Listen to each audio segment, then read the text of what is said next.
So first, thank you for being here. Appreciate it. Thanks for having me. I appreciate it. This is a big and important topic, and obviously May is Mental Health Awareness Month. I'm just curious from you, who's speaking with constituents all the time, lawmakers all the time. What are you seeing as some of the biggest mental health issues or mental illness issues that are coming up right now? Well, this is a very serious concern, as you said, and it's not a new topic. It's a topic that's been discussed for years and years. And at the state capitol, there's plenty of legislation that speaks to mental health in all categories, whether it's in the school system, whether it's veterans we're talking about, people with disabilities.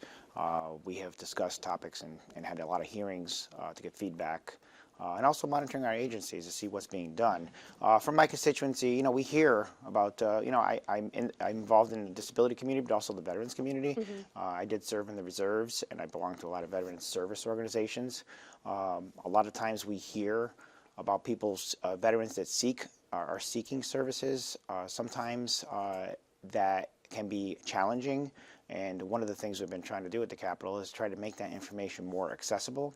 There are programs out there in a number of different categories to serve veterans, just making sure that we're connecting people, a better connection, knowing where the resources are and how to access them. And of course, there's always the stigma. Yeah. People are sometimes just not comfortable coming forward. So some of the bills that I've worked on are making sure that is as easy as possible. Yeah. One of the bills that I introduced that we're looking to advance is a bill that doesn't require you to go to your immediate supervisor if you're looking for mental health services, because sometimes that's hard to do. Yeah. In a workplace setting, whether you're a corrections officer or involved in something where you could experience trauma, Right. And you may not want to go to your supervisor. You may just want to go seek the services, and this bill will allow that to happen. And I think that things like that can connect people with services without having to worry about any stigma or any sort of judgment. And I think that's at all levels. Yeah. In the school system, we hear about this all the time. The stigma exists. Yep. People with disabilities, they have faced a number. Historically, we've seen barriers, we've seen challenges, and certainly the stigma that goes with it. But we want to try and eliminate those barriers, make sure that people are getting the help they need, whether that's early screening, providing more training in the school system, Yep. Providing more services for veterans. Mental health affects us in so many ways, and it's in our community there's so many things. Whether you're talking about PTSD or whether you're talking about bullying in the classroom, Right. There's so many different pieces of our community where mental health services are needed. Yeah. What are some of the other pieces of legislation that I know you're on the standing committee on mental health? Yeah. Well, one of the things we were able to do, I think, was a step forward, is we expanded our veterans treatment courts, making sure that our veterans, veterans when they are in the court system, these courts allow transfers between counties so they can access these courts, ensuring they get the support that they need, and addressing things like PTSD or whatever the situation may be, to make sure they get the help and support. And these courts are specialized and trained in providing these services and identifying the needs and making sure that they're identified early and that we are getting them the support they need. So that I think was a big step forward. The Dwyer peer-to-peer program is a big one. And that is a program that connects veterans with other veterans to make sure they are comfortable in a comfortable setting. Veterans connecting with veterans we find is very positive. Yeah. It's something that is effective. It works. This is a program. I've pushed for increased funding on this program every year because it is so effective. Each year we do. Well, I'm going to look up the numbers here. Yeah, sure. Each year we do a display, Uh-huh. we put flags in the ground. And we did it again just this past weekend. It was done, and what it does is it gives a visual as to how many veterans are lost to suicide each year, and that number is 8,030. So at the town of Florida Veterans Memorial Park, we put those flags on the ground and we leave them there. Last year we did a display in Schenectady as well. And it stays on through then Memorial Day weekend, and it which stays is on. important. And what that amounts to, is 22 veterans a day, and perhaps you've heard that. And that shows that visual when you see it.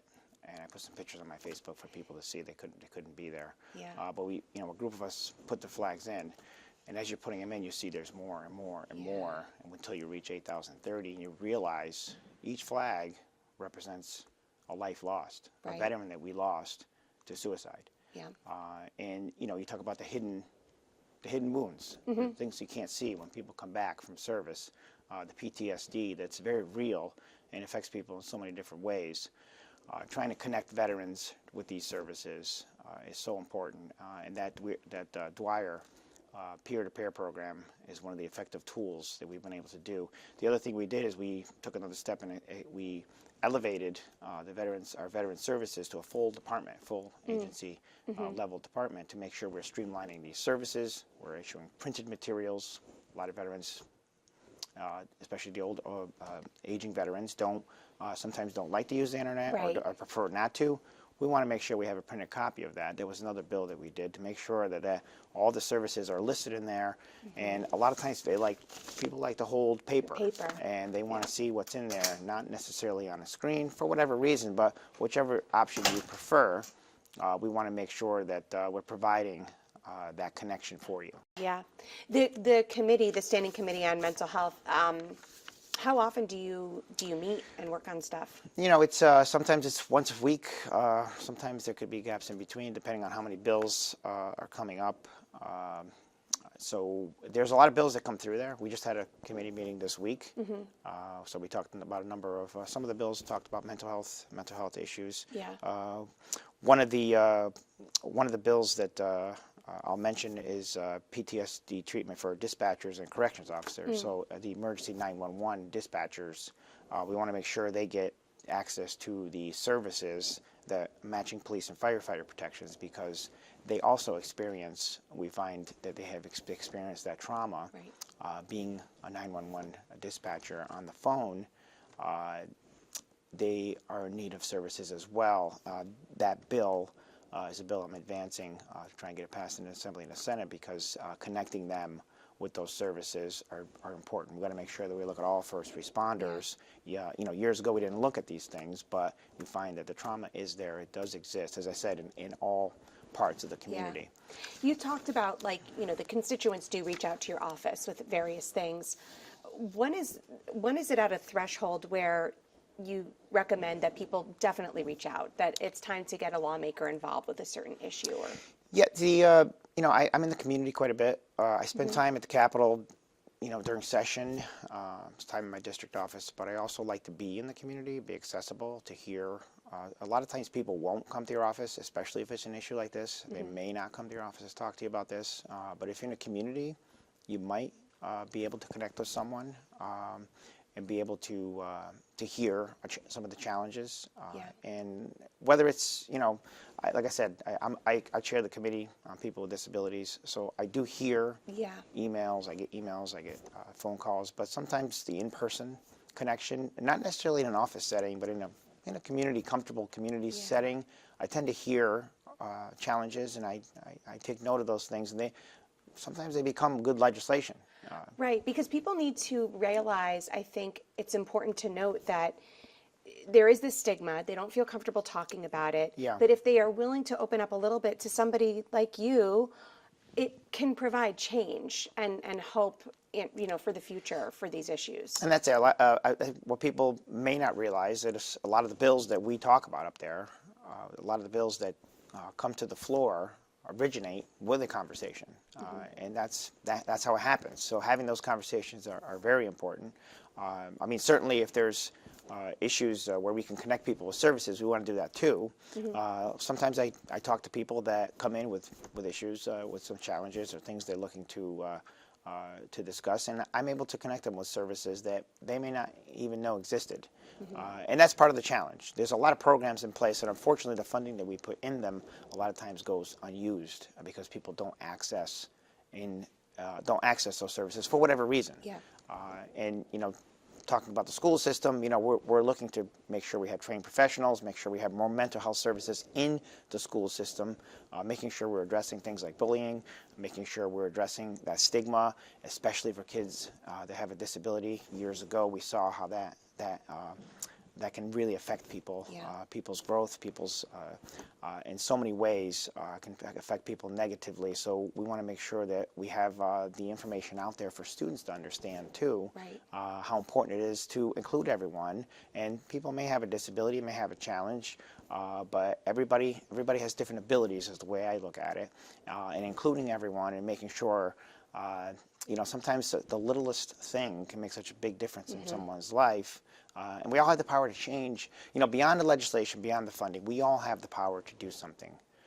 When I grew up in the city of Schenectady, both my parents were immigrants. They were new to this country. I was the first one born here, and we lived in one house. My parents, my aunt, my grandmother, all in one house. Nobody spoke English. The whole, you know, so I got all the way to first grade. I never spoke a word of English, and I was just a very quiet kid. Yeah. But I can tell you that, you know, someone took the time to notice that there was something wrong. Right. And I at that point, I didn't know if I was going to make it through school. But someone believed that they could make a difference in my life. And whether it was a teacher, a friend, a neighbor, you know, all of the above, took some time to help me. Yeah. To help me get through. And that's the power that we have. So, you know, stories like that exist today, where you can make a difference in someone's life. So they may be experiencing a bad day, some challenges, maybe they don't speak the language, maybe there's a number of issues, but reaching out to that person, finding help for them, or helping them yourself, making a difference in their day, that can make all the difference in the world. Yeah. I've experienced it, and I know that we can do it for other people. So sometimes it's not everything I'm talking about Right. here. Sometimes it's just as important what happens in our community, Yeah. just as important. Definitely. I think that's a perfect note to end on. Thank you so much. I Thank you, appreciate thank you, it. thank you.